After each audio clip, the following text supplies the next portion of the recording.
So you've clicked on this video because you want to learn something today. So if you want to learn something, make sure that you stick around for more than 30 seconds to get my view retention up. In today's video, we're going to be covering buying a second-hand van in the UK for van life. And to do that, you're going to want to know which vehicles are the best, how to spot for damage, and also how to make sure that you're not getting ripped off. So if you stick around to the end, I'll show you some free resources to make sure that you don't go away and get disappointed by buying an absolute dog that's been tarted up to make it look like a brand new van. So let's get into it. So the first one on our list is going to be the Mercedes Sprinter, and you might be thinking, stop the video here. That's the van for me, it is the van of van life, and it's all over North America.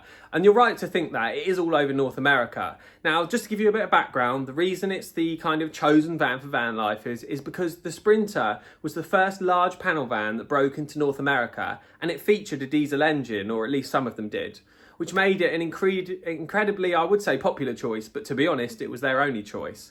So if the Americans wanted to get in on van life, they had to use the Sprinter, which is why it's everywhere. Now, most people look at vans and they go, well, it's a Mercedes, so it's well built. And it is from an engine perspective, but we'll get onto that in a minute.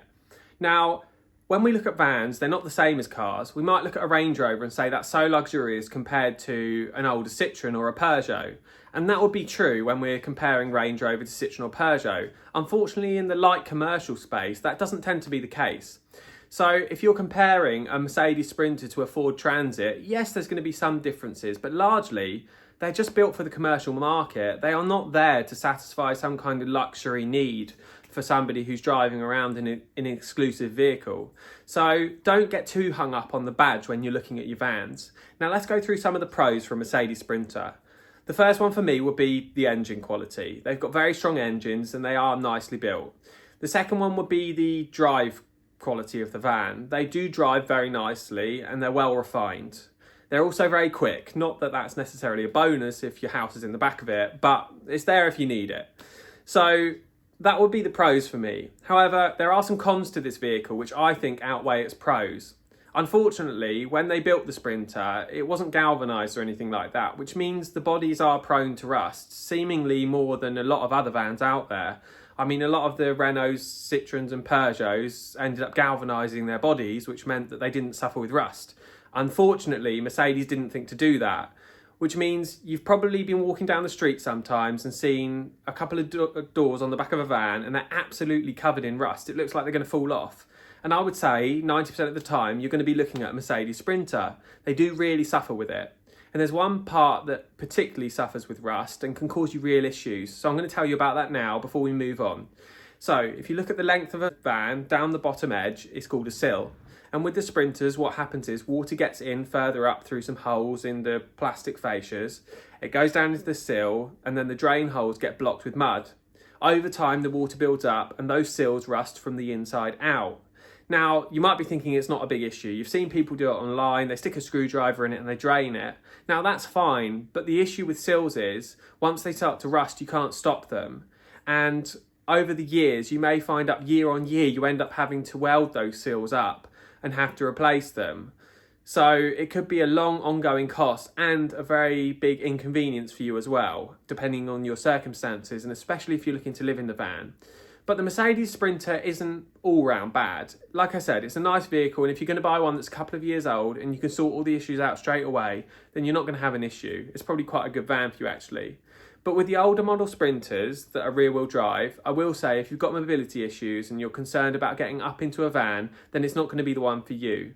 They are quite high off the ground unless you buy a newer front-wheel drive model, which means that access can be quite an issue unless you install a step.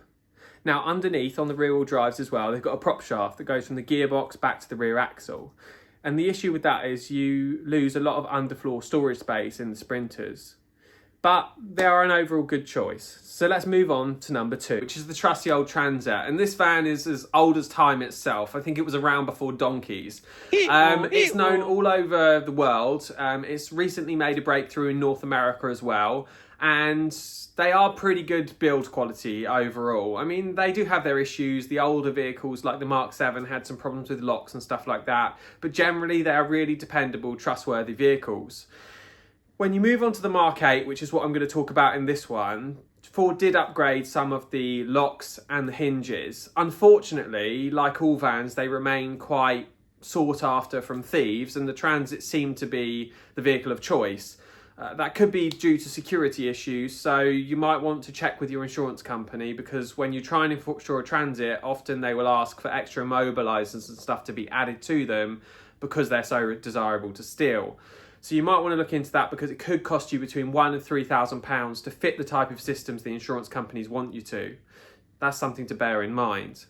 Now, moving on to the pros, as we've covered, they're a trusted, well-known brand, and they've held the space for many, many years. And until recent years, say 5 years ago, they were probably the main choice in the UK before the Ducato and the Sprinter and everything else started to take over. Unfortunately, though, if you look at Transits from a camper perspective, they're not really well catered for in the camper space, and there's lots of other models like the Sprinter and the Ducato which have been converted, yet the Transit hasn't been. And I think you can take a lot away from that. They haven't chosen the vehicles probably because they're not the best suited to conversions. Now, we'll get into dimensions later, but dimensionally it's not the best. I mean, internally it's got a height of about 178 centimetres, 180 centimetres, and width is one of the narrowest vans in the categories as well. I would say, though, the pros are that it drives nicely, it's cheap to fix, and overall it's very reliable. Last but not least, that brings us to the Fiat Ducato. If you live in the UK, there's loads of different names for these vans. It's the Vauxhall Movano, the Fiat Ducato, the Citroen Relay, or the Peugeot Boxer. Don't get too hung up in the brand unless you're really picky, like Peugeot versus Fiat. Then you can obviously choose which one you like. But the body is the same in all of them.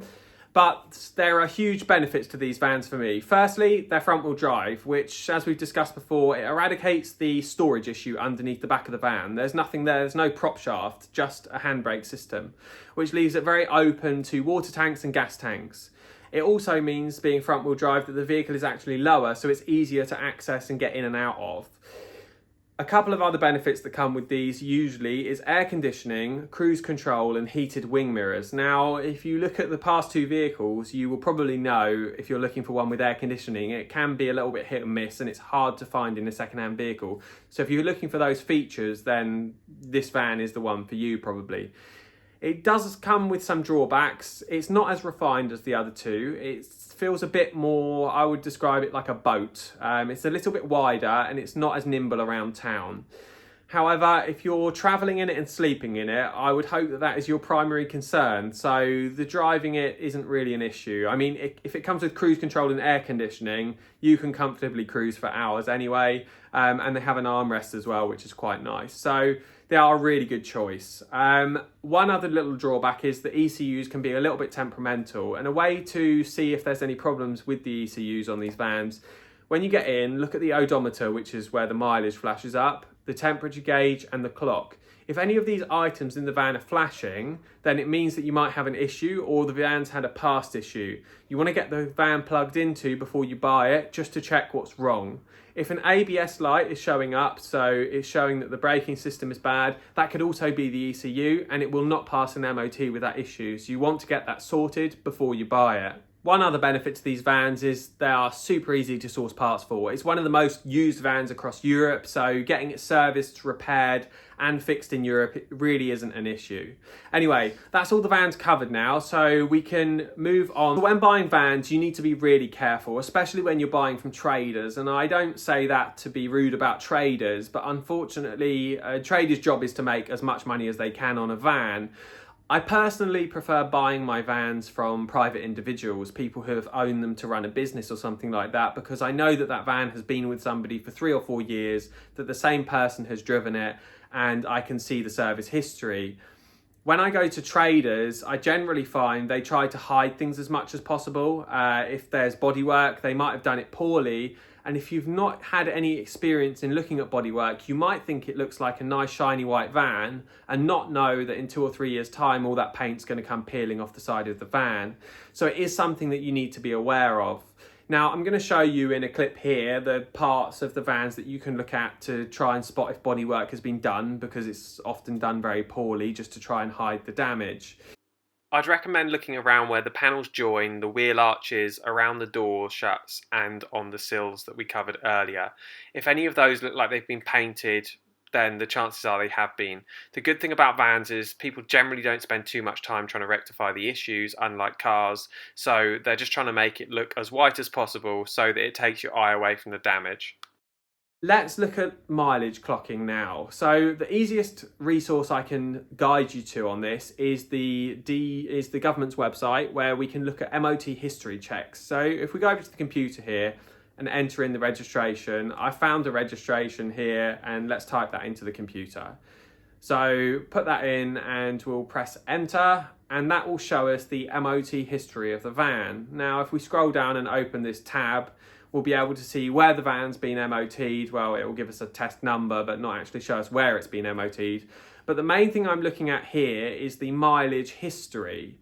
Now, if it's been owned by somebody for a long period of time, the miles will be fairly consistent throughout the vehicle service history.